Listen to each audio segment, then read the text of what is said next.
Vamos a seguir con la primera carta de Pablo a los Corintios. En realidad no es la primera, es la primera de las que tenemos nosotros. En realidad se perdió una carta, pero la que tenemos es esta, que es por lo menos la segunda. Pero le decimos primera carta de Pablo a los Corintios porque la otra se perdió, ¿sí? Vamos a la primera carta de los Corintios, al capítulo 5. Mientras tanto hacemos el repaso de siempre. Sabemos que Pablo fundó esta iglesia, la fundó aproximadamente 5 años antes de esta carta. Pablo pasó 1 año y medio en esta ciudad y ahí fundó la iglesia.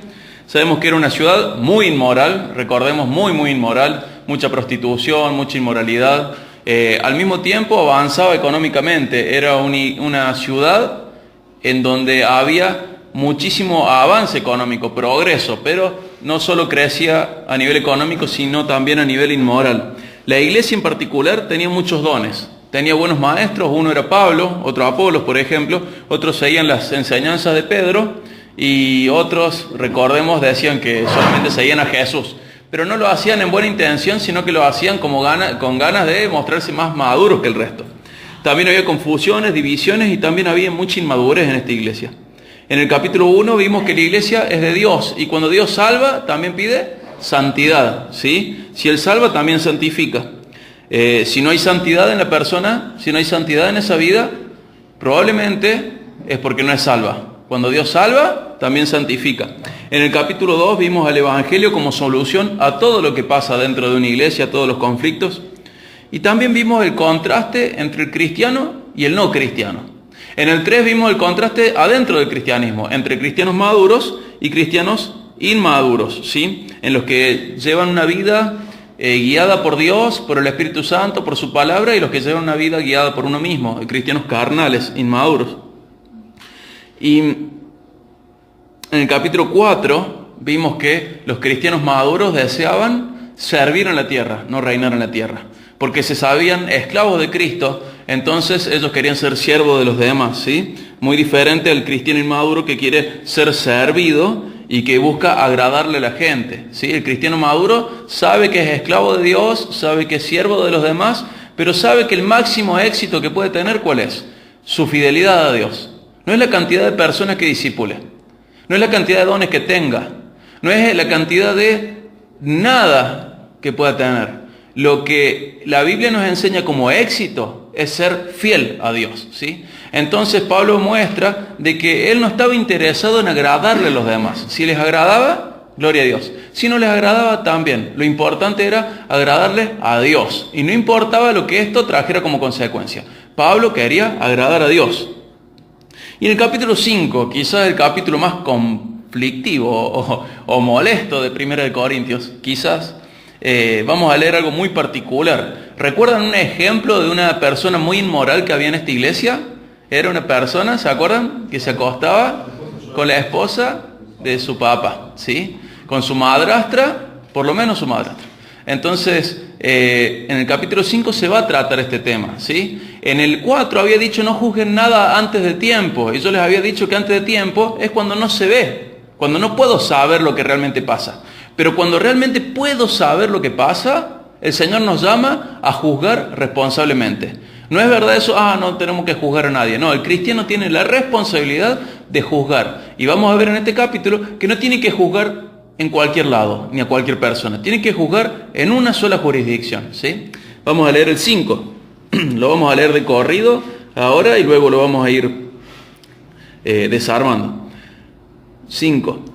Versículo 1. Me cuesta creer lo que me informan acerca de la inmoralidad sexual que hay entre ustedes. Algo que ni siquiera los paganos hacen. Me dicen que un hombre de su iglesia vive en pecado con su madrastra. Ustedes están muy orgullosos de sí mismos. En cambio, deberían estar llorando de dolor y vergüenza y echar a ese hombre de la congregación. Aunque no estoy con ustedes en persona, sí lo estoy en el espíritu. Y como si estuviera ahí, yo emití mi juicio sobre ese hombre. En el nombre del Señor Jesús, ustedes deben convocar a una reunión de la iglesia. Yo estaré presente en espíritu, igual que el poder de nuestro Señor Jesús. Entonces deben expulsar a ese hombre y entregárselo a Satanás, para que su naturaleza pecaminosa sea destruida y él mismo sea salvo el día que el Señor vuelva. Versículo 6. Es terrible que se jacten sobre dicho asunto. ¿No se dan cuenta de que ese pecado es como un poco de levadura que impregna toda la masa? Desháganse de la vieja levadura, quitando ese perverso de entre ustedes. Entonces serán como una nueva masa preparada sin levadura, que es lo que realmente son. Cristo, nuestro Cordero Pascual, ha sido sacrificado por nosotros. Por lo tanto, celebremos el festival, no con el viejo pan de perversidad y maldad, sino con el nuevo pan de sinceridad y verdad. Cuando les escribí anteriormente, les dije que no se relacionaran con personas que se entregan al pecado sexual. Pero no me refería a los incrédulos que se entregan al pecado sexual, o son avaros, o estafadores, o rinden cultos a ídolos. Uno tendría que salir de este mundo para evitar a gente como esa. Lo que quise decir es, no se relacionen con ninguno que afirma ser creyente, y aún así se entrega al pecado sexual, o es avaro, o rinde culto a ídolos, o insulta, o es borracho, o estafador. Ni siquiera coman con esa gente. No es mi deber juzgar a los de afuera, pero sí es responsabilidad de ustedes juzgar a los que son de la iglesia y están en pecado. Dios juzgará a los de afuera, pero como dicen las Escrituras, quiten al malvado de entre ustedes. Es duro, pero es claro, ¿no? Esto no es difícil de entender, a veces es difícil de aceptar, porque es algo muy claro lo que el apóstol Pablo está diciendo, lo que Dios está diciendo a través de Pablo. Si hiciéramos un resumen, vemos que Pablo se sorprende de que la iglesia abrigue a esta persona que se acuesta con la esposa de su papá. Se sorprende de que ellos incluso estén orgullosos de esto, se jactan y dice, ustedes deberían estar avergonzados, doloridos, deberían estar tristes por esto. Les dice que tienen que dejar atrás todo esto y nos compara con una masa, con levadura y dice, ya está, tienen que echar todo esto. Tienen que sacar el pecado de ustedes. Y si para sacar el pecado hay que sacar a esta persona, sáquela de entre ustedes. Porque tenemos que juzgarnos entre nosotros, dice.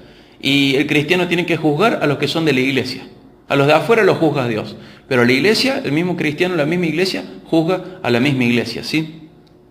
Pero bueno, vamos a ver la primera parte. La primera parte es del 1 al versículo 5. Yo le puse en donde Pablo tiene una sentencia, marca una sentencia. Luego del 6 al 8 da una explicación y luego corrige algunas cosas del 9 al 13. Vamos a ver la primera parte, del 1 al 5, es esta sentencia que Pablo hace, este juicio que Pablo hace, ¿no? Voy a leer primero del 1 al 2. Me cuesta creer lo que me informan acerca de la inmoralidad sexual que hay entre ustedes.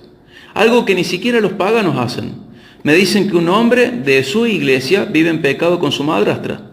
Ustedes están muy orgullosos de sí mismos. En cambio, deberían estar llorando de dolor y vergüenza y echar a ese hombre de la congregación. ¿Qué vemos? Esta iglesia, ¿qué veía como éxito? ¿Pensaba como el Espíritu Santo nos lleva a pensar? No. ¿Qué veía como éxito? Mira qué integradores que somos, hasta este que es terrible pecador lo tenemos entre nosotros. No veían su fidelidad a Dios como éxito. Veían la elocuencia, recuerden lo que habíamos hablado de los maestros, veían la elocuencia, la oratoria, los grandes mensajes, la cantidad de dones, la cantidad de integrantes de la iglesia, la flexibilidad y permisividad dentro de la iglesia, eso lo veían ellos como éxito. Pero viendo esto como éxito, estaban siendo infieles a Dios. Y volvemos al capítulo anterior. El éxito del cristiano es ser fiel a Dios. No es la cantidad de dones, no es la cantidad de gente, no es lo permisivo y flexible que sos para donde Dios no quiere que seas permisivo y flexible. El éxito es la fidelidad de Dios. Si vemos a la fidelidad de Dios como el éxito de una iglesia, ¿qué podemos decir de esta iglesia, de la iglesia de los Corintios? ¿Era una iglesia exitosa? No, era una iglesia fracasada, porque no eran fieles a Dios. Y nuestra vida se rige igual. En donde no somos fieles a Dios, somos fracasados. Somos exitosos si somos fieles a Dios. Más allá, insisto, de la cantidad de dones, más allá de la gente que discipulemos, más allá de lo bien que le caigamos a la gente, más allá de todo, el éxito del cristiano es en su lealtad, en su fidelidad a Dios. Vamos al versículo 3. Hago una pregunta antes para ver si quedó bien claro. ¿Significaba que esta iglesia no era iglesia? ¿Eran salvos los corintios? Sí, eran hermanos y eran amados, ¿se acuerdan? Era una iglesia. ¿Pero esta iglesia podía vivir así?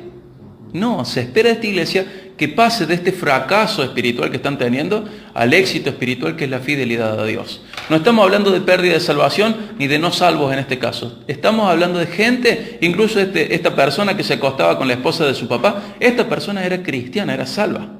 ¿Sí? Estamos hablando de ese tipo de gente, que dice que es cristiana, pero que su vida es totalmente infiel y desleal a Dios. Es un insulto a Dios con su vida. ¿Sí? De ese tipo de cristianos estamos hablando.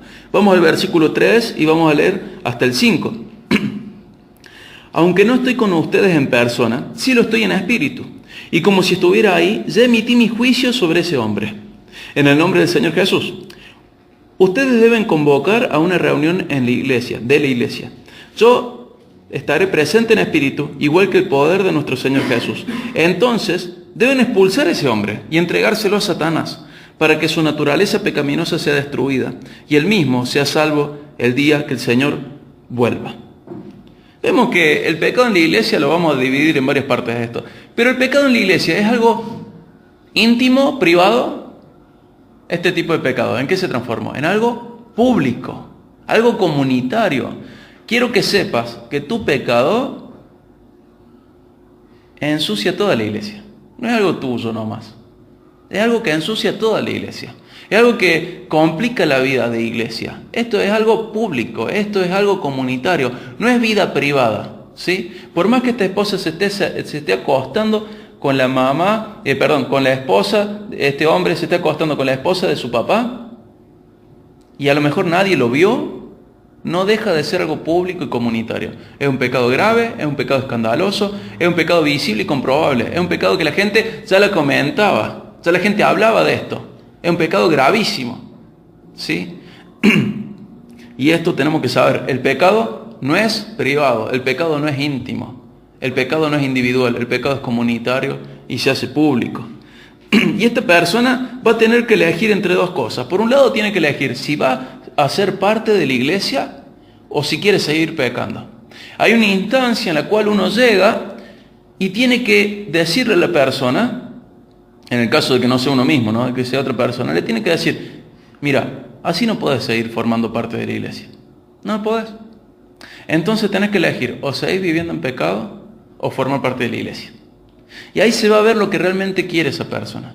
Si quiere formar parte de la iglesia, o quiere seguir en su pecado. Pero tiene que saber, y la iglesia tiene que marcar, de que la persona no puede vivir así con las dos cosas. No puede formar parte de la iglesia y no puede al mismo tiempo vivir con este pecado. Tiene que decidir. No es que puede con las dos cosas. O es la iglesia o es el pecado. Tiene que tomar una decisión. Y esto es lo que Pablo está diciendo que la iglesia tiene que hacer. Tiene que llevar a esta persona a tomar una decisión. Y fíjense que dice algo muy, muy particular. Dice que hay que entregárselo a Satanás para que qué parte sea destruida. Su naturaleza pecaminosa. ¿Qué es lo que está diciendo Pablo acá? Lo que Pablo quiere decir, que como esta persona es creyente, dice que se va a salvar. ¿Y cómo es esto de entregarle su cuerpo a Satanás? Lo que Pablo quiere decir, que lo dice en otro momento en Romanos, esta gente queda abandonada a las consecuencias de su pecado. ¿Sí? Entonces esta persona a lo mejor, quizás, adquirió una enfermedad de transmisión sexual. Entonces la iglesia no lo va a ayudar en este caso. ¿Por qué? Porque esta enfermedad se producía por su pecado. Entonces le dice, mira, quedas afuera y no te vamos a ayudar, no vamos a orar por tu sanidad, no te vamos a ayudar para comprar los remedios, nada. Porque esto es consecuencia de tu pecado. Y te dejamos afuera de la iglesia. Dice, tu cuerpo tiene que recibir las consecuencias del pecado que vos estás haciendo. Esta cultura nuestra es una cultura que siempre quiere derechos y nunca responsabilidades y nunca obligaciones. Lo vemos en todos lados, ¿no? En las redes sociales, en la calle. La gente siempre reclama por sus derechos, pero es muy irresponsable con sus obligaciones. Y a esta persona se le lleva a decir, mira, ya no tenés más derechos dentro de la iglesia. Aunque Dios ya resolvió en Cristo tu salvación y vas al cielo, tu cuerpo va a recibir las consecuencias de tu pecado. Si vos querés seguir pecando, la iglesia no te va a seguir ayudando. Y tu cuerpo queda abandonado, por decirlo de alguna manera, a Satanás. Es algo muy duro lo que está diciendo, pero algo real y algo que tenemos que hacer cuando corresponde, ¿sí? Hay que prestar atención a estas cosas. Y nosotros sabemos que en Cristo somos libres para pecar o somos libres del pecado. Del pecado. Cuando estamos en Cristo recién podemos decirle que no al pecado. Cuando no estamos en Cristo, generalmente el pecado nos lleva a donde Él quiere. Y esta persona quería ser libre para pecar y no libre de pecar. Y podemos recordar, no lo vamos a leer, pero en Mateo 18, 15 al 18, Jesús habla cómo es este mecanismo con el pecado de la gente. ¿Se acuerdan? Primer paso, si una persona peca contra vos, ¿qué tenés que hacer? Hablarlo, individualmente, privadamente, con esa persona. Si la persona sigue en ese pecado, ¿qué tenés que hacer? Buscar testigos, que no sean cómplices, que es parecido, pero no es lo mismo. Buscas testigos, 2 o 3, mira, tengo este asunto, lo vamos a hablar, este pecado. Y Jesús dice, y si esa persona así no escucha ni con vos solo, ni con los testigos, ¿dónde hay que hablarlo al tema del pecado? Con la congregación. Se junta toda la iglesia y esta persona dice, tal persona está en pecado, está pecando de tal manera, ya lo hablamos individualmente, ya lo hablé con testigos y no quiere dejar su pecado. Y Jesús dice, y si así no te oye, ¿qué tenés que hacer? Excomulgarlo. Es una de las pocas situaciones en la cual la iglesia tiene un poder diferente al que tiene generalmente. La iglesia tiene un montón de responsabilidades. Y esta vez tiene una especie de poder, la excomulgación. Y le dice a tal persona, mira, ya pasamos 1, 2, 3 instancias, vamos por la cuarta, te excomulgamos. ¿Sí? Es una de las pocas situaciones en las cuales la iglesia tiene este tipo de poder. La iglesia puede decirle a una persona que no participe más de la iglesia. ¿Cómo va a ser esta persona? Una persona con un pecado grave, escandaloso, visible, repetible, comprobable, que es un patrón de conducta. No es que se tropezó y cayó en pecado. No es que lo hizo una vez. Es una persona que lo hace como modo de vida. Es una persona que lo hace frecuentemente. Es una persona que nadie duda de que este pecado está. ¿Sí? Que los demás ya la tienen reclara. Hace varios años que la excomulgación casi no se practica. Pero seamos sinceros. ¿Vemos bien la situación actual de la iglesia? No.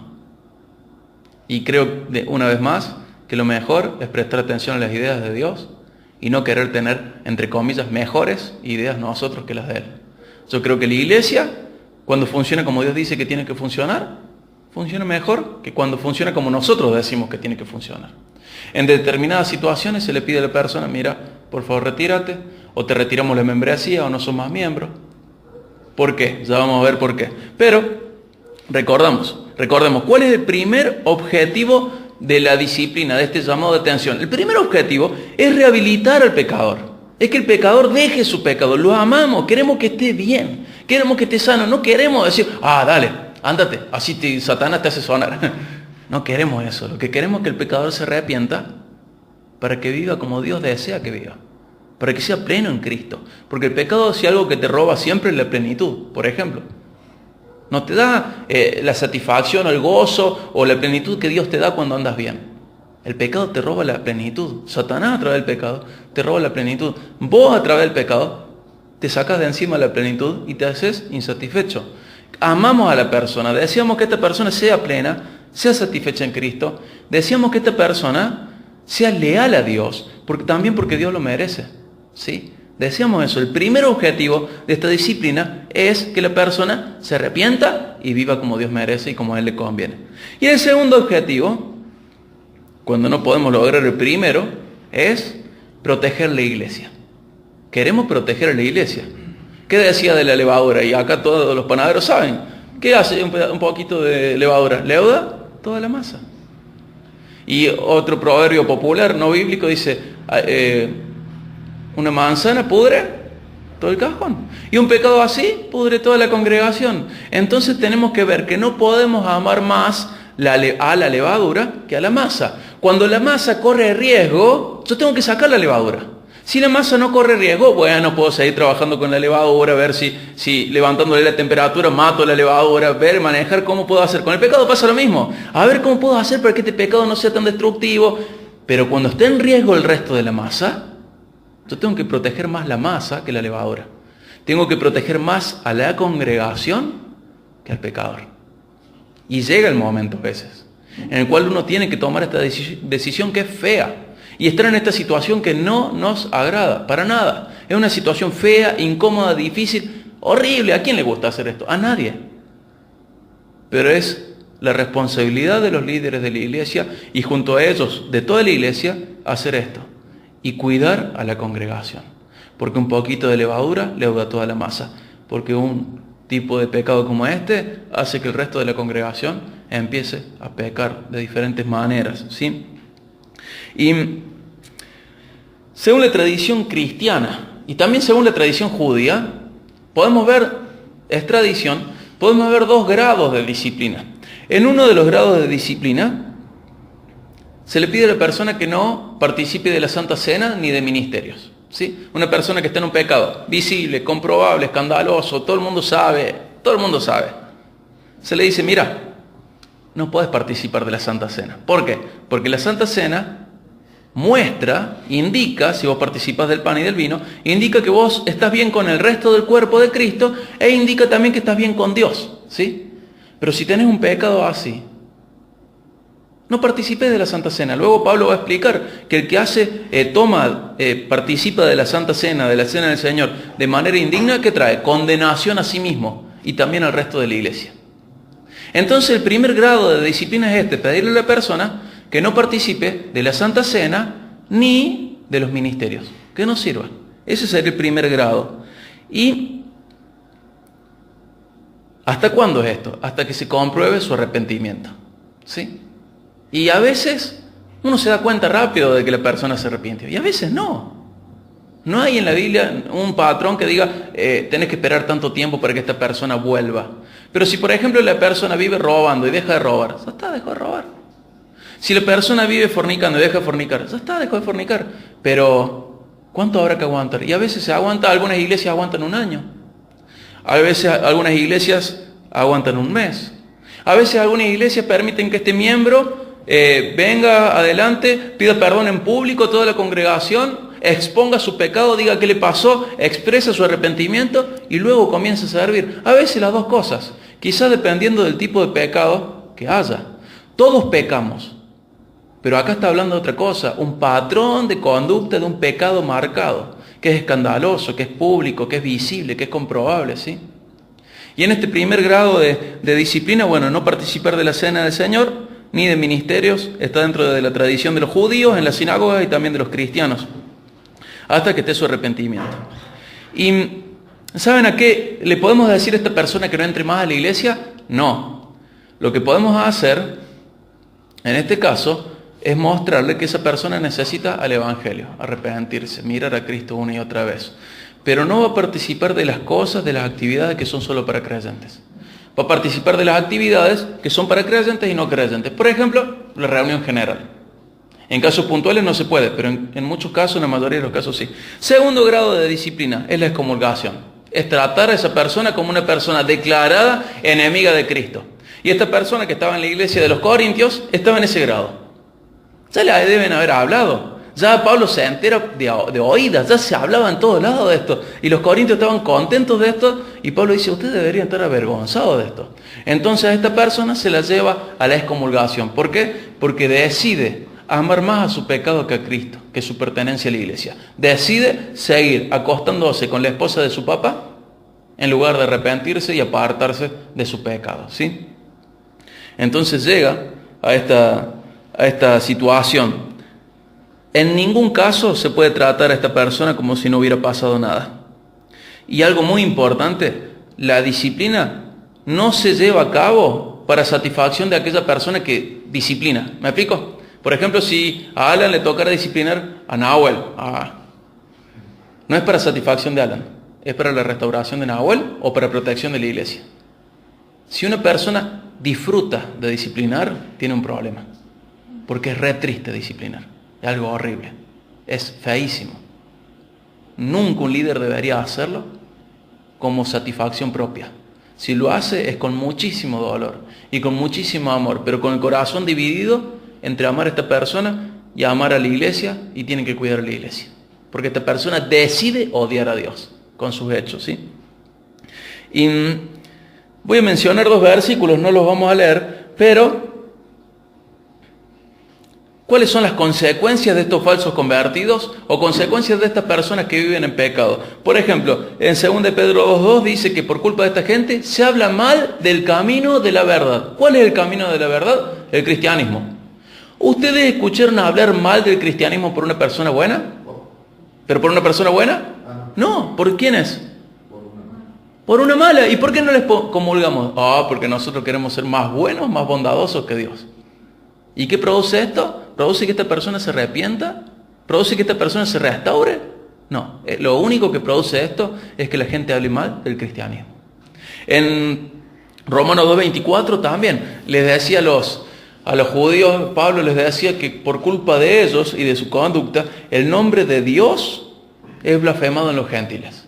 Lo mismo. Se habla mal de la iglesia, se habla mal del cristianismo, se habla mal de Dios mismo por culpa de esta gente.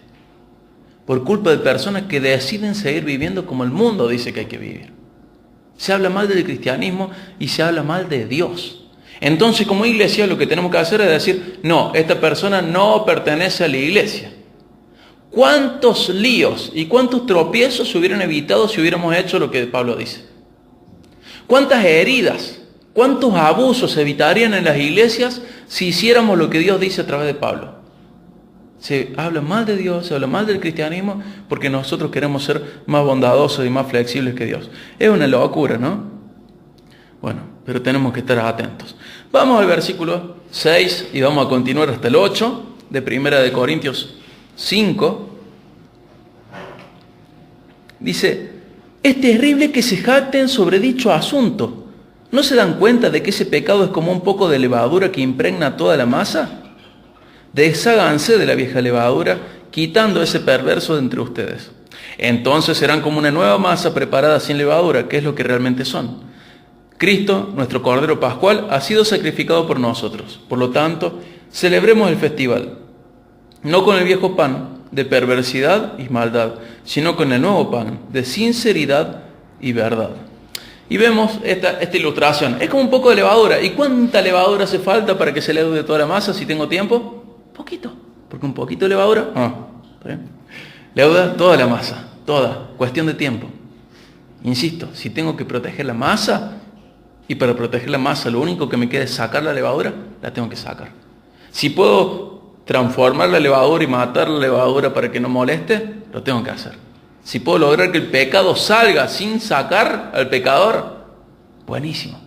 Pero si no puedo hacerlo, tengo que sacar al pecador para cuidar a la iglesia, a la congregación, ¿sí? ¿Y cuál era la actitud que ellos tenían frente a esto? ¿Cómo se sentían ellos? Orgullosos, se jactaban. ¿Y cómo deberían sentirse? Tristes, avergonzados, arrepentidos.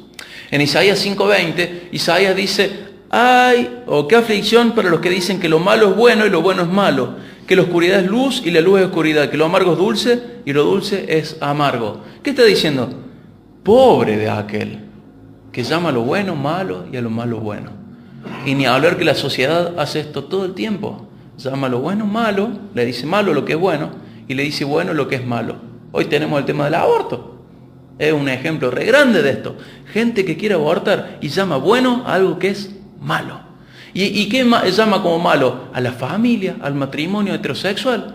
Y llama como malo a eso que es bueno. Ese es un ejemplo muy grueso, ¿no? Pero dentro de la iglesia empieza a pasar lo mismo. El Señor dice, miren, en ciertos casos hay que disciplinar, hay que excomulgar. Yo digo, no, la excomulgación es mala. Y el Señor dijo que era buena. Y tenemos que tener mucho cuidado con esto, que Isaías marca en Isaías 5:20, que Él marca, diciendo, pobre de aquello, qué aflicción les espera a estas personas que están dando vuelta a las cosas con respecto a lo que Dios dice. Y, por otro lado, vieron que les dice, dejen atrás, ¿qué hay que dejar atrás? Esa perversidad y maldad. Dejen atrás el viejo pan. Y sabemos que, ¿se acuerdan 2 Corintios 5:17? El que está en Cristo es una nueva criatura, las cosas viejas pasaron y ahora son hechas nuevas. Ese pecado que antes te dominaba, ahora no te domina más y vos en Cristo tenés la oportunidad de decirle no al pecado. Si estás en Cristo lo podés hacer porque sos nuevo, no sos como antes que no le podías decir que no. Ahora que sos cristiano, que has nacido de nuevo, que el Espíritu Santo está en vos, vos le podés decir que no al pecado. Y podés decirle que no a ese pan, viejo pan que decía ahí, de perversidad y maldad. La maldad es algo malo y la perversidad es algo como muy malo, ¿sí? Dice, no son las cosas muy malas, sino también las malas. Pone primero perversidad y luego pone maldad. Obvio que lo perverso a veces nos llama mucho la atención y decimos, no, esto no puede estar en la iglesia. Pero lo malo no puede estar en la iglesia tampoco. ¿sí? Y a veces no nos horrorizamos hasta que es algo muy perverso. Pero acá está señalando a lo malo también. Y en cambio, en vez de mirar a la perversidad y a la maldad en vez de tolerar la perversidad y maldad, ¿cómo tenemos que ser? ¿O qué tiene que haber en el nuevo pan? Sinceridad y verdad. Si yo tengo sinceridad sin verdad, ¿me sirve? No, porque voy a decir cualquier burrada o necedad o tontería que yo diga. Pero si yo tengo la verdad y soy sincero, voy a hacer lo que Dios quiere. ¿Y dónde voy a encontrar la verdad? ¿En dónde la voy a encontrar? En la Biblia, en Cristo. Él es la verdad. Entonces, no me sirve de nada ser sincero. Porque en todo caso, como dice Proverbio, el necio cuando se queda callado pasa por sabio. En todo caso, quédate callado si sos solamente sincero. No seas sincero, quédate callado. Si no tenés verdad en vos, sos un necio. Entonces quédate callado. Acá dice, tenés que ser sincero, pero además tenés que tener verdad. Y la verdad no está en nosotros, la verdad está en la Biblia. Y el Espíritu Santo nos indica también cuál es la verdad. Y siempre señala a Cristo, a sus enseñanzas, a la Biblia, ¿sí? Tenemos que crecer en sinceridad y verdad. La sinceridad es buena, pero es correcta solamente si está acompañada de la verdad. Pero bueno, resumiendo este pasaje que leímos del 6 al 8, tenemos que tener en cuenta que un poco de pecado en la congregación produce mucho daño en la congregación. Y que hay momentos en los cuales hay que amar más a la masa, aunque sea a costa de la levadura, ¿sí? Tenemos que estar atentos. ¿Me siguen hasta acá? ¿Sí? Vamos rápido, pero vamos a full. Y termina esta parte, esta sección en el 9:13, y luego vamos a hacer otras relaciones. Voy a leer 1 Corintios 5, del 9 al 13. Cuando les escribí anteriormente, les dije que no se relacionaran con personas que se entregan al pecado sexual. ¿Vieron? Acá está la carta que yo les decía, que se perdió. No sabemos dónde está, nadie la tiene. Por eso le decimos 1 Corintios esta, pero en realidad hubo otra antes, ¿sí? De las que tenemos, esta es la primera. Cuando les escribí anteriormente, les dije que no se relacionaran con personas que se entregan al pecado sexual. Pero no me refería a los incrédulos. ¿Quiénes son los incrédulos? Los no cristianos. No me refería a los incrédulos que se entregan al pecado sexual, o son avaros o estafadores, o rinden culto a ídolos. Uno tendría que salir de este mundo para evitar gente como esa. Lo que quise decir es, no se relacionen con ninguno que afirma ser creyente. ¿Qué es ser creyente? Ser cristiano. No se relacionen con ninguno que afirma ser creyente y aún así se entrega al pecado sexual, o es avaro, o rinde culto a los ídolos, o insulta, o es borracho, o es estafador. Ni siquiera coman con esa gente. No es mi deber juzgar a los de afuera, pero sí es responsabilidad de ustedes juzgar a los que son de la iglesia y están en pecado. Dios juzgará a los de afuera, pero como dicen las Escrituras, quiten al malvado de entre ustedes. Entonces, vemos que es claro. Hemos leído todo 1 Corintios 5 y ¿hay alguna pregunta? ¿Alguna duda? Es muy claro lo que tenemos que hacer. Se va relacionando con otros pasajes, pero es muy claro lo que tenemos que hacer. Principalmente tenemos que cuidarnos de ser ese malvado o ese perverso, ¿sí? De que cada uno de nosotros esté mirando su propia vida y viendo qué tipo de vida lleva. Si una vida de pecado como patrón de conducta y como regla, como costumbre, como hábito, o una vida de un cristiano en el cual el hábito es arrepentirse y dejar atrás pecados. El hábito no es tirarse de cabeza al pecado. El hábito es buscar la salida frente a la tentación o sobreponerse a la tentación. ¿Cuáles son nuestros hábitos? Por un lado, lo primero es eso, ¿no? Pero fíjense que Pablo les dice, en la carta anterior, les dije que no tuvieran malas juntas. ¿Pero a quién me refería? ¿Que salgan del mundo? ¿Jesús hizo eso? Él es nuestro máximo ejemplo. ¿Qué hacía? ¿Jesús se juntaba con prostitutas? ¿Jesús se juntaba con borrachos, comilones? Sí. Pero esos comilones, borrachos, prostitutas, ¿eran hijos de Dios? No. Lo que la Biblia nos está enseñando es que nos tenemos que cuidar de aquel que llamándose hermano vive de esta manera en pecado. Si esta persona no es un cristiano, yo me puedo juntar con esta persona, obviamente con un propósito. ¿Cuál es el propósito? Presentarle a Cristo, llevarle el Evangelio. No es compartir sus cosas, No es que yo me transforme en ellos, sino que, como decía, como se le pedía a Jeremías, que ellos se transformen a mí. ¿Sí? Pero muchas veces la iglesia se equivoca de dos maneras. Por un lado, dice, no me junto con ningún pecador. Y sale la iglesia del mundo y no se contacta con nadie. Y Pablo le dice, pero ustedes están locos, no pueden hacer eso, no deberían hacer eso. Pero otra equivocación de la iglesia sería que la iglesia misma viva de esta manera. Dice, no es ninguna de las dos cosas. Ni tienen que salir de este mundo, ni tienen que permitir estas cosas en el mundo. Si la persona se llama hermano, y es, fíjense la lista, ¿no? ¿Qué dice? ¿Qué pecado dice? Si tiene pecado sexual, ¿cuáles son los pecados sexuales? Todos los que no sean la sexualidad dentro de un matrimonio heterosexual. Todas las demás actividades sexuales son inmoralidad, pecado sexual para la Biblia. Todas las demás. La única que vale para Dios es esa que se da entre un hombre y una mujer que están casados. Todas las demás no. Dice, si se llama hermano, pero se entrega al pecado sexual, o es avaro, ese tacaño, o rinde culto a ídolos, o insulta. Fíjense cómo se abrió el panorama, tampoco podemos insultar. O es borracho, tampoco nos podemos emborrachar. O es estafador, con esa persona que es inmoral sexual, que es avaro, que es idólatra, que es borracho, que es insultador o estafador. Dice, con esa persona ni siquiera coman. No le tenemos que ofrecer compañerismo a esa persona que se dice cristiano, que escucha el cristianismo, que a pesar de saber todo eso, sigue viviendo como si no supiera todo eso. ¿Me explico? Con esa persona ni siquiera yo le debo comunión. ¿Y qué dice la Biblia? Entrégaselo a Satanás. Su alma es de Dios, va a ir a Dios, pero vos tenés que marcarle que él no puede vivir como si no pasara nada. Él tiene que recibir consecuencia de su pecado. Parte de la consecuencia de su pecado es que se le tiene que negar la comunión. ¿Por qué? Porque esa levadura leuda toda la masa. Es peligrosísimo. Y lo vemos una y otra vez y nos preocupamos y decimos, Señor, ¿dónde están? ¿Dónde estás, Señor? Cuando aparecen estos abusos y estas porquerías en la iglesia. Y el Señor está diciendo, hagan lo que yo les digo para tener los frutos que yo espero. Cuando tenemos una mejor idea que Dios, aparecen todos estos abusos, todas estas porquerías dentro de la iglesia. Incluso ellos llegan a veces hasta a liderar, a pastorear.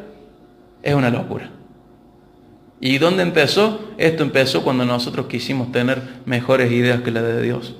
Y Jesús en Mateo 9, 9 al 13 dice, le llama la atención porque él va a comer con Mateo, y en la casa de Mateo hay pecadores de mala fama, hay cobradores de impuestos, hay gente inmoral. Y la gente se pregunta, los fariseos lo ven y le dicen, pero ¿por qué come Jesús con esa basura social?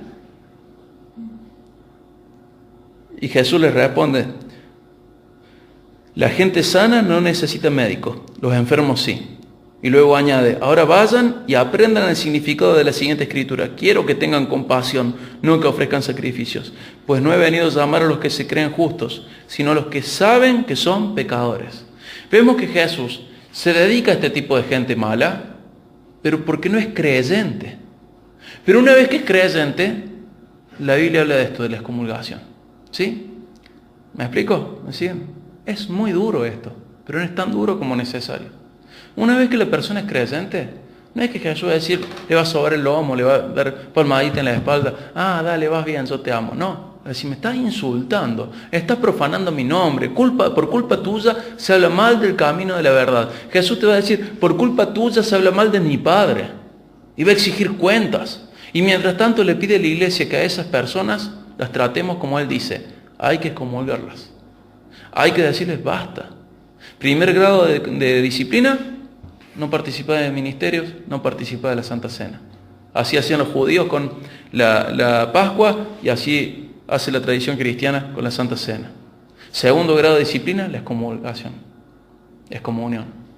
Y a veces es necesario y es doloroso, pero es lo que la Biblia dice, y como cristianos somos un pueblo que decimos que nos regimos por la Biblia.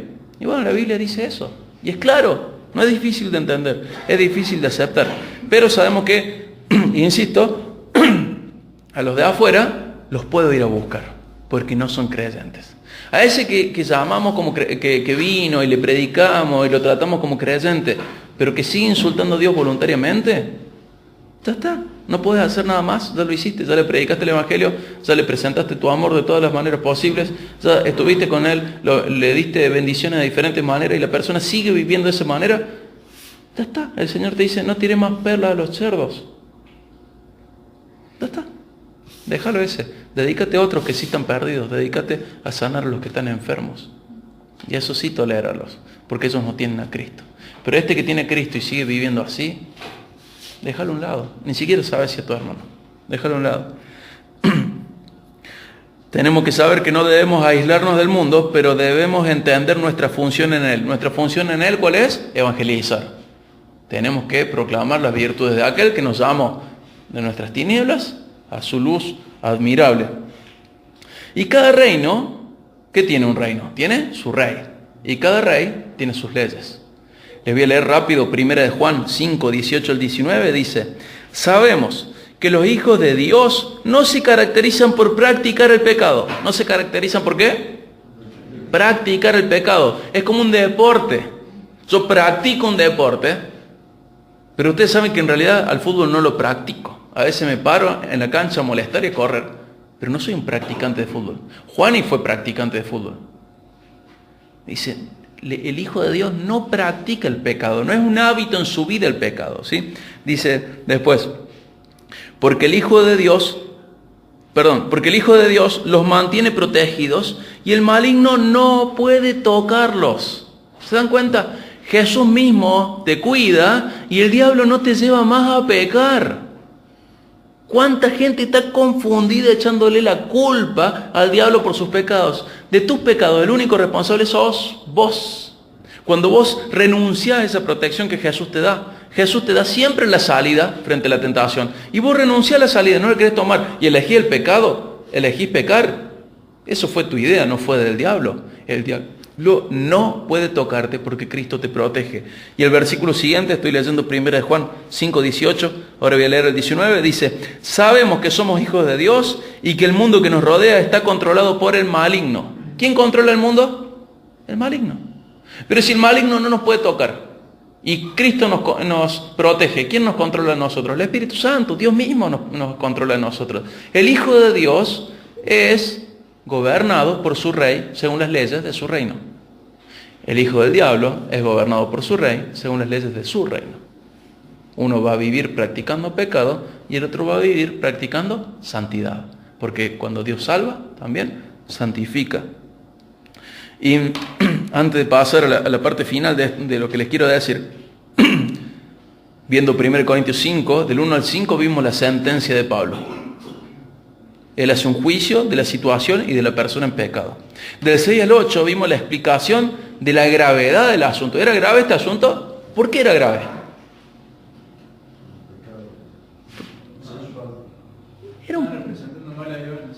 Estaba representando mal a Dios en la sociedad. Estaba haciendo...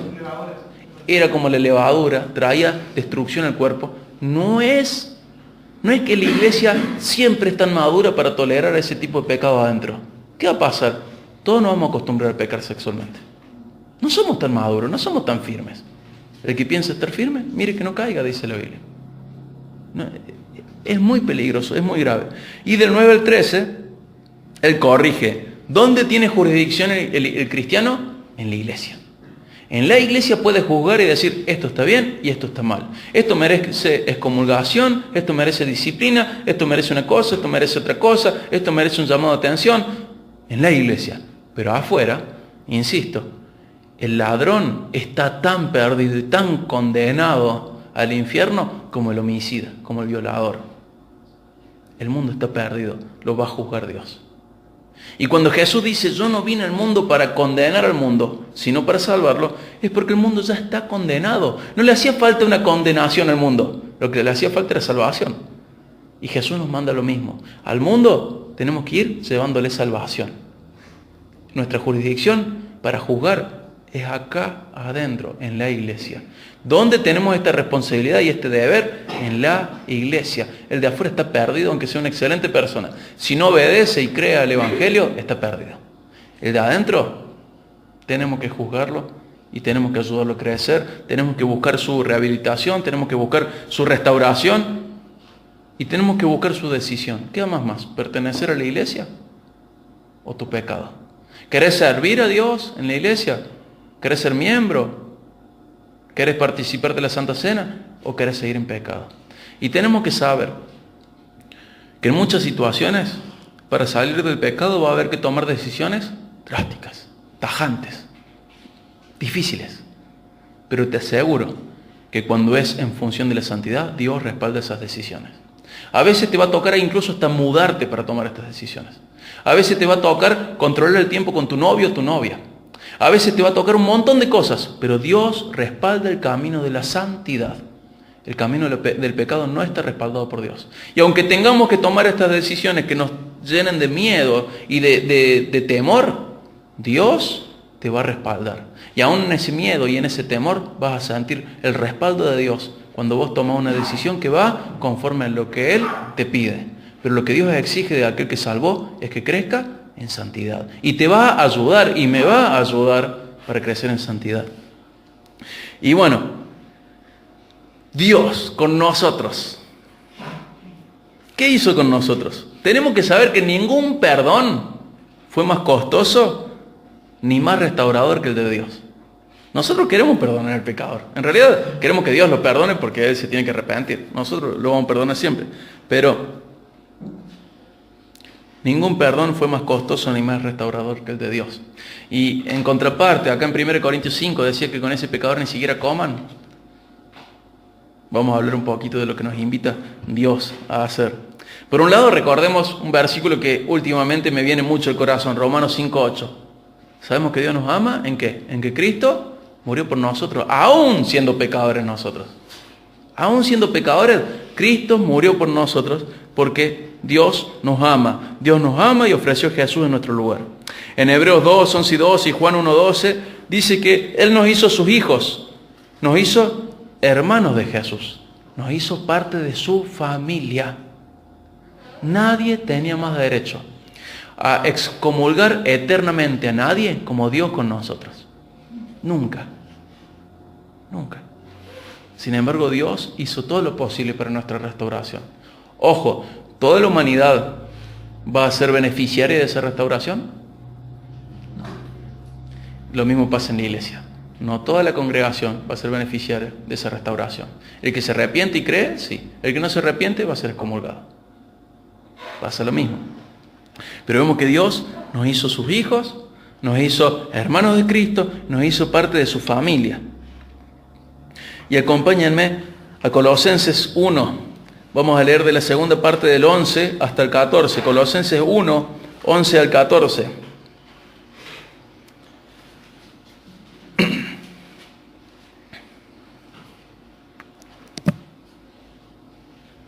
Dice, mi deseo, segunda mitad del 11, ¿no? Mi deseo es que estén llenos de alegría y den siempre gracias al Padre. Él los hizo aptos para que participen de la herencia que pertenece a su pueblo, el cual vive en la luz. Pues Él nos rescató del reino de la oscuridad y nos trasladó al reino de su Hijo amado, quien compró nuestra libertad y perdonó nuestros pecados. ¿Ven? Nos sacó un reino y nos puso en otro reino, donde hay otro rey y hay otras leyes. ¿Sí? Volvemos a esa idea. Pero fíjense que hasta acá, en estos pasajes hemos recordado que Él nos amó, ofreció a Jesús en nuestro lugar, nos hizo sus hijos, nos hizo hermanos de Jesús, nos hizo parte de su familia, nos rescató, nos perdonó, nos libertó y nos glorificó. ¿Cómo nos glorificó? Haciéndonos parte de su familia, entrando a su reino. Y no como reos, como reyes que reinaremos juntamente con Él. Nos ha glorificado el Señor. Y vamos al último pasaje de hoy. Está en Isaías 25, del 6 al 9. Isaías 25, 6 al 9, una profecía hermosa. Isaías 25, 6 al 9. Hablando del cielo, una de las maneras de mencionar al cielo en el Antiguo Testamento es decirle Jerusalén o Sión. Sí, 25, 6 al 9 de Isaías. En Jerusalén, el Señor de los ejércitos celestiales preparará un maravilloso banquete para toda la gente del mundo. Será un banquete delicioso con vino añejo y carne de primera calidad. Allí Él quitará la nube de tristeza, la sombra de muerte que cubre la tierra. Él devorará a la muerte para siempre. El Señor soberano secará todas las lágrimas y quitará para siempre los insultos y las burlas contra su tierra y su pueblo. El Señor ha hablado. En aquel día la gente proclamará: este es nuestro Dios. Confiamos en Él y Él nos salvó. Este es el Señor en quien confiamos. Alegrémonos en la salvación que nos trae. ¿Se dan cuenta? Al pecador ni siquiera va a poder comer con la iglesia. Pero el arrepentido no solo va a comer con la iglesia, va a comer ¿con quién? Con Dios mismo. ¿Sí? El pecador está destinado a la excomulgación o incluso hasta el infierno si no se arrepiente. Pero la persona que ha sido regenerada y lavada por Cristo y salvada está destinada a un banquete, a la plenitud de la intimidad perfecta con Dios para siempre. Y eso es hermoso. Ese perdón fue el más costoso de todos. Ese perdón también es el más restaurador de todos. Cuidémonos, valoremos lo que Dios hizo a favor nuestro, valoremos lo que Cristo hizo a favor nuestro, valoremos la salvación, seamos dignos de este llamado que hemos recibido, el Evangelio. Crezcamos en santidad, porque si Dios nos salvó, es para que crezcamos en santidad, ¿sí? Dios les bendiga muchísimo. Vamos a orar para terminar.